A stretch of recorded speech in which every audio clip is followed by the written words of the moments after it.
Poll making headlines this week over news that for the first time in 40 years, more Americans now believe that the U.S.'s global importance and prestige are on a downward spiral.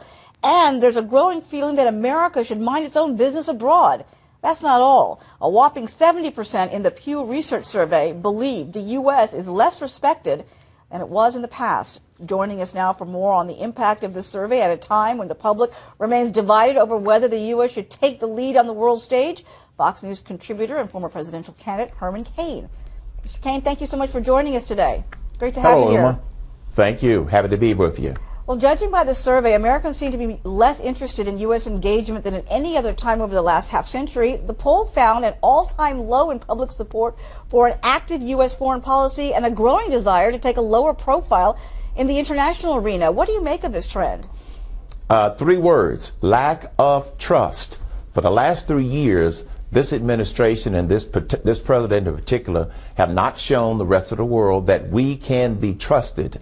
Let's just take a look at 3 examples. Israel, they were thrown under the bus at least a couple of times. When you spy on someone that's supposed to be your friend, like Germany, that raises concerns. And the other thing that I believe that attributed to this is the fact that this president decided to pull troops out of Iraq. Regardless of how you feel about us being there, we liberated Iraq.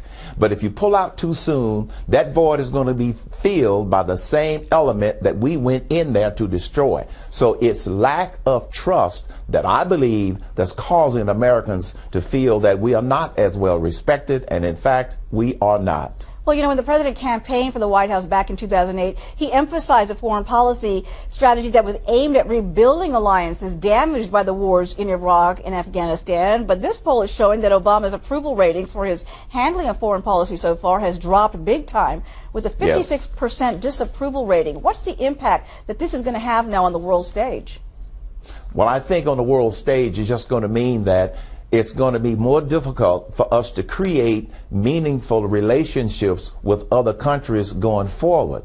And it also means that existing relationships are in jeopardy. In 2011, Uma, I visited Israel, and I had the pleasure as a presidential candidate to meet with a deputy prime minister, and we had a very nice conversation. One of the most chilling things that I heard him say during that meeting, which was one-on-one, was he did not know, they didn't know whether or not America would be there for them if they were in a crisis. But he also said they're going to do what they have to do to protect themselves. There is a serious lack of trust of this administration and this president.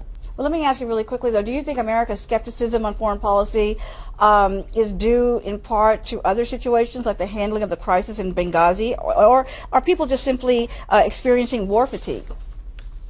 I think it's a combination of both.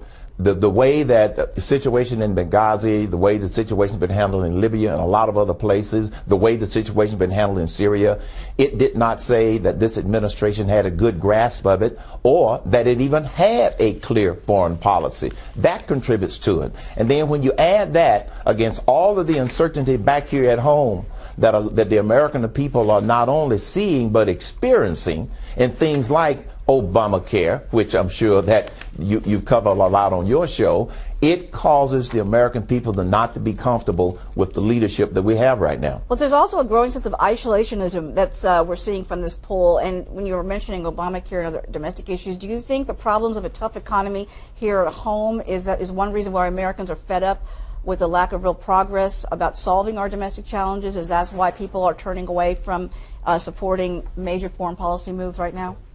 I think that's part of it, but I think a bigger thing is the disappointment and the deception on the part of this president, as well as the administration and the Democrat leaders, quite frankly, in Washington, D.C. And particularly in one of the studies, that was a Harvard Institute of Politics study also, that showed that even millennials have done a 180 degrees flip-flop. A majority of millennials aged 18 to 29 voted for President Obama, and now a majority of millennials do not like Obamacare. And what's also scary is that they believe he should be removed from office. I had to explain to a 23-year-old young man yesterday on my radio show, it's not as easy as it seems because of Democrat control of the Senate. So I think a lot of the deception that this administration has done on the American people is contributing to this mistrust in terms of our relationship with other countries around the world. Well, you know, when you were talking about your radio show, I mean, obviously you talk to a lot of people on a regular basis. Yes. What happens to a country like ours if a majority of its citizens continues to believe that it no longer is respected in the world? What does that do to the psyche of a nation that has a proud history of being a leader for freedom and a beacon of hope in the world? I think it damages the psychic, but the encouraging thing that I'm hearing from listeners is that they are waking up to the deception and they are going to exercise their right to change things in 2014. This is what a lot of people are focusing on. There may not be a lot that people can do in the short term to change how America is perceived because of this lack of trust.